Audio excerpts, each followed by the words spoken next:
नमस्कार दोस्तों, मैं पद्मजा भुवनेश्वर ब्लेसिंग टीम से।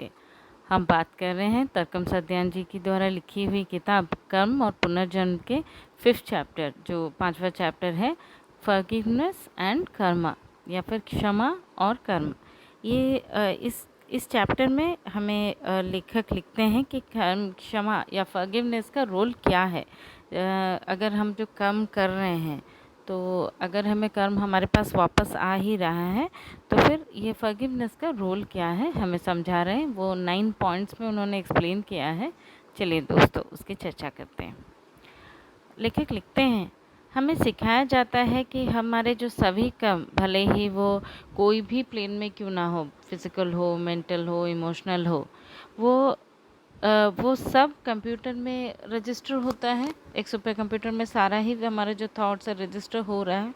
एंड हम जानते हैं, अब तक हम समझ चुके हैं कि वो हमारे पास उसी फॉर्म में वापस आ रहा है। तो फिर फॉरगिवनेस का रोल क्या है? इस सवाल के आंसर में 9 पॉइंट्स में लेखक ने आंसर दिया है। पहला उत्तर यह है कि क्षमा करने से आप खुद के साथ बुरा नहीं कर रहे, जो अपने लिए बुरा कर्म पैदा करता है। मतलब हम अगर किसी को फॉरगिव करते हैं या क्षमा देते हैं, तो हम खुद के साथ बुरा नहीं कर रहे हैं। मतलब हम वो दूसरे का कोई अच्छा कर रहे हैं नहीं कर रहे हैं मालूम नहीं, लेकिन हम खुद के साथ अच्छा कर रहे हैं, क्योंकि हमने उस थॉट से जो नेगेटिविटी है उसमें हमारे लिए, जो हम उसको, अगर हम बुरा कर्म के अगेंस्ट हम और बुरा कर्म करेंगे, उस कर्म से हमें बचाता है। दूसरा, उस व्यक्ति को क्षमा करके आप उस व्यक्ति को अपने नकारात्मक कार्यों से जारी रखने का मौका नहीं देते हैं, बल्कि ये एक बेहतर रवैया रखते हैं। मतलब अगर हम जिस व्यक्ति को क्षमा कर रहे हैं या फॉरगिव कर रहे हैं, तो वो आगे, अगर हम हमारी तरफ से हम वो जो नकारात्मक सोच निकाल के अगर हम सच्चे दिल से उन्हें क्षमा कर दें, तो इन दैट केस वो भी आगे ये जो रिलेशनशिप है, जो नेगेटिव रिलेशनशिप चल रहा है, वो भी जारी रखना उसके लिए भी पॉसिबल नहीं होगा। वो अभी नहीं तो थोड़ी देर में वो रिलेशन बंद हो जाएगा, और वो अब जो एक ज़िंदगी बसर करने का, ये हमारा ज़िंदगी आगे चलाने के लिए एक बेहतर तरीका माना गया है।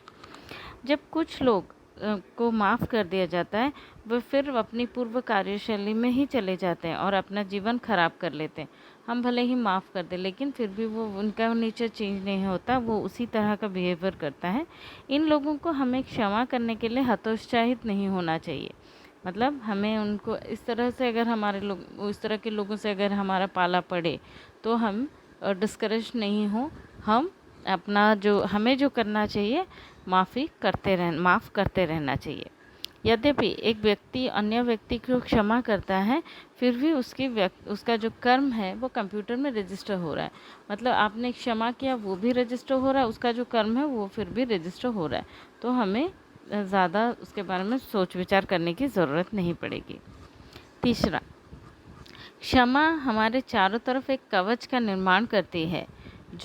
जिस आदमी को हम क्षमा करते हैं, उसके नेगेटिव विचार हमारे जो मानसिक शरीर के क्षेत्र में प्रवेश नहीं कर सकता, जो हमें नेगेटिव रूप से प्रोग्रामिंग करता है। मतलब हमारा जो, अगर हमारे तरफ एक, सोच लीजिए हम जैसा ऑरा समझते हैं, उसी तरह से हमने एक शील्ड बना लिया, अपने लिए कवच बना ली, और जो सामने वाले की अगर कोई भी नेगेटिव बातें आती हैं, अगर वो शील्ड ना हो, तो वो हमें टच करके हमारे माइंड में भी वो रिएक्शंस आता है, और हमारा मेंटल स्टेट को परेशान करता है, या हम अफेक्टेड हो जाते हैं।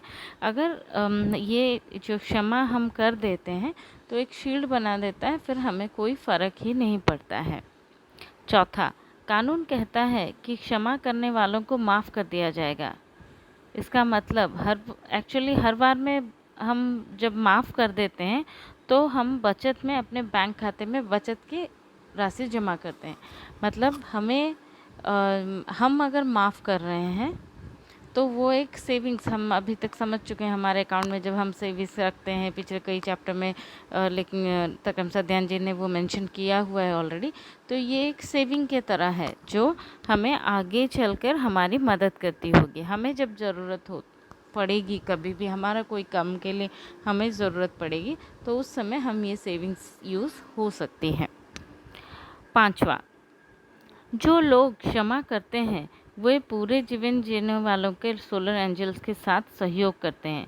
उनके सोलर एंजल्स क्षमा करने वाले व्यक्ति का उपयोग दूसरे के साथ उदासीन विचारों के साथ प्रभावित कर सकते हैं।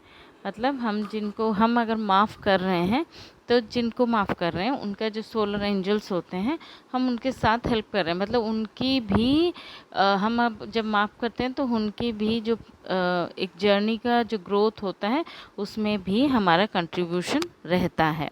6, क्षमा हमारे सिस्टम में शांति पैदा करता है या ट्रैंक्विलिटी पैदा करता है, जो इरिटेशन और जो डिस्ट्रक्शन का निर्माण को रोकता है। मतलब हमारे मन में एक शांत हो जाता है, हमें कामनेस आती है और हम ट्रैंक्विलिटी या ट्रैंक्विल फील करते हैं। जैसा एक शांति हमारे दिमाग में चलता रहता है, तो हमारे में जिस आदमी को देख के हमें चिढ़ हो रही थी, इरिटेशन आ रहा था या फिर कोई बुरे विचार आ रहे थे, उस सब से हमें निस्तार दिलाती है। लेकिन हमें ये भी सलाह दी जाती है कि क्षमा करने के बाद में हमें नींद में सोना नहीं चाहिए। उस व्यक्ति को देखना चाहिए, उसके संभावित दुर्व्यवहार जो आगे चलकर हो सकती है उसकी सावधानी बरतनी चाहिए और अलर्ट रहना चाहिए। मतलब हम क्षमा तो कर दे रहे हैं, यहाँ पे क्लैरिटी एक बहुत अच्छी क्लैरिटी क्लियरली उन्होंने बताया है। हम क्षमा तो कर दे रहे हैं, लेकिन हमें एकदम से इग्नोर नहीं करना है उस आदमी को जिसको क्षमा किया है हमने।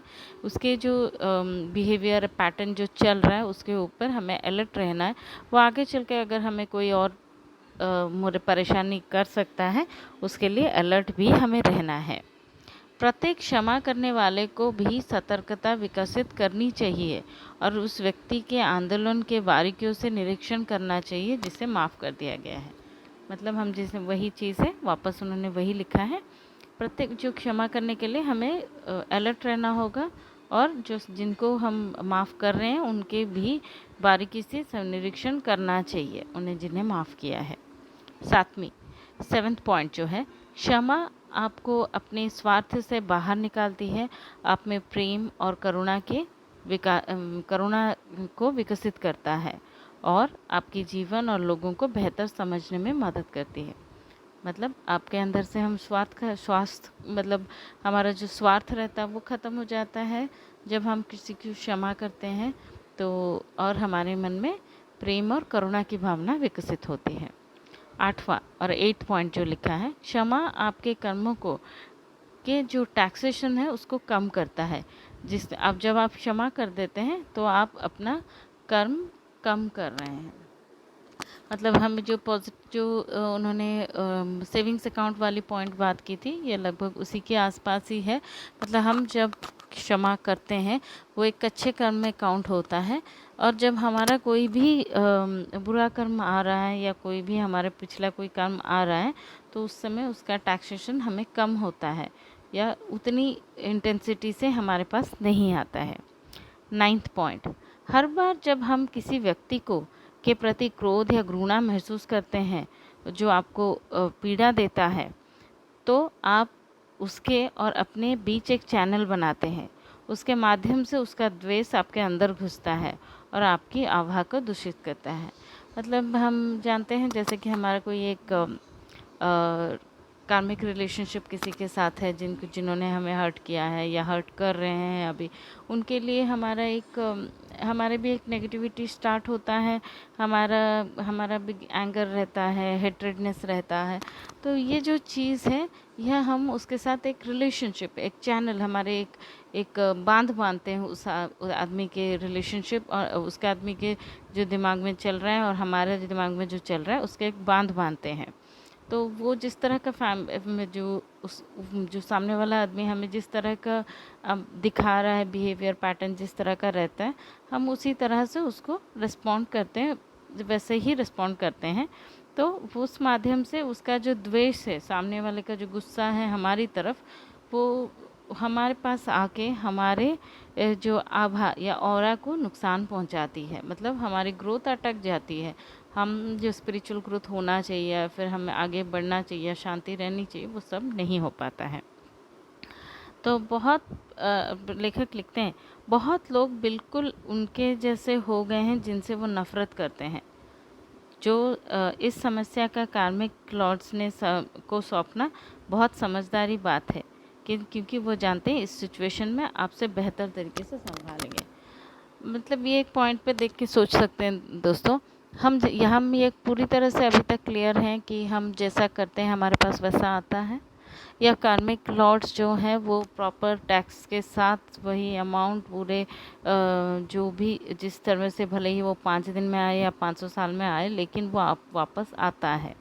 तो यहाँ पे एक लेखक लिख रहे हैं कि हमें मतलब हाँ, बहुत सारे लोग बिल्कुल उनके जैसे हो गए, मतलब हम जिनसे एक्चुअली नफ़रत करते हैं, या हम जिनके साथ हमारा एक नेगेटिव वाला रिलेशनशिप होता है, हम भी बिल्कुल उनके जैसे ही बन गए हैं। मतलब एक्चुअली उन्हीं के तरह ही हम बिहेव करने लगे हैं, क्योंकि उनसे हमें वही मिल रहा है जो हम जो दे रहे हैं वो हमें मिल रहा है, या फिर वो जो दे रहे हैं हम उनको वापस दे रहे हैं।